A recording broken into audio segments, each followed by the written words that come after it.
List এতে বাংলাদেশের দ্রুততম 50 রেকর্ড করা পারভেজ ইমন আন্তর্জাতিক ক্রিকেটেও আধিপত্য দেখাতে চান। সামনে পাকিস্তান সিরিজ নিয়ে এখনই না ভাবলেও নিজেকে সেভাবে প্রস্তুত করার লক্ষ্য তার। জাতীয় দলের কোচ সিমন্সের ক্রিকেটেও দর্শন ইতিবাচক বলছেন ইমন।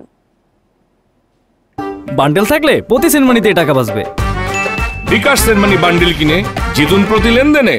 আবারও রিপিট শট। সাদা বলে পাওয়ার হিটিং এর দক্ষতায় পারভেজ ইমন বেশ এগিয়ে। চলমান বিপিএল এ শাহিন পুকুরের বিপক্ষে তার 15 বলে 50 দেশের দ্রুততম রেকর্ড গড়েও খুব একটা ভাবেননি ইমন।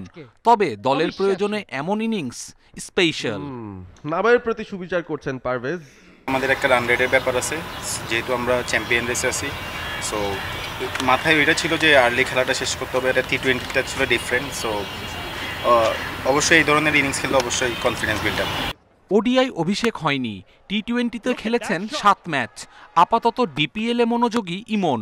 পাকিস্তান সিরিজ নিয়ে এখনই ভাবতে চান না। ইন্টারন্যাশনাল ক্রিকেটটা একটু ডিফারেন্ট, ওইখানে একটু টাফ সিচুয়েশন ফেস করতে হবে, ভালো ভালো বলাররা আসে। সো ওইটা একটু থাকেই ওইখানে। সো আমরা চেষ্টা করতেছি আর কি ওইখানে কীভাবে ডমিনেট করা যায়। এখনও দেরি আছে, আমাদের এটার আগে প্রিপারেশন থাকবে। সো এখন যেটা আছে এটা নিয়ে আসলে আমি প্ল্যান করতেছি, যেহেতু এটা ওয়ানডে ক্রিকেট। জাতীয় দলে ভয়ডরহীন ক্রিকেট, সবাইকে যথেষ্ট স্বাধীনতা দিতে চান ফিল সিমন্স। হেড কোচের এমন দর্শন মনে ধরেছে ইমনের। ভালো কোচ, সো কথাবার্তা বলতেছি বিভিন্ন ব্যাটিং টেকনিক, বা ও চায় আসলে আমরা যেন ভালো করি। সো বিভিন্ন টেকনিক নিয়ে ও মাঝে মধ্যে আমাদের সাথে কথা বলে। সো আমার থেকে ভালো লাগছে।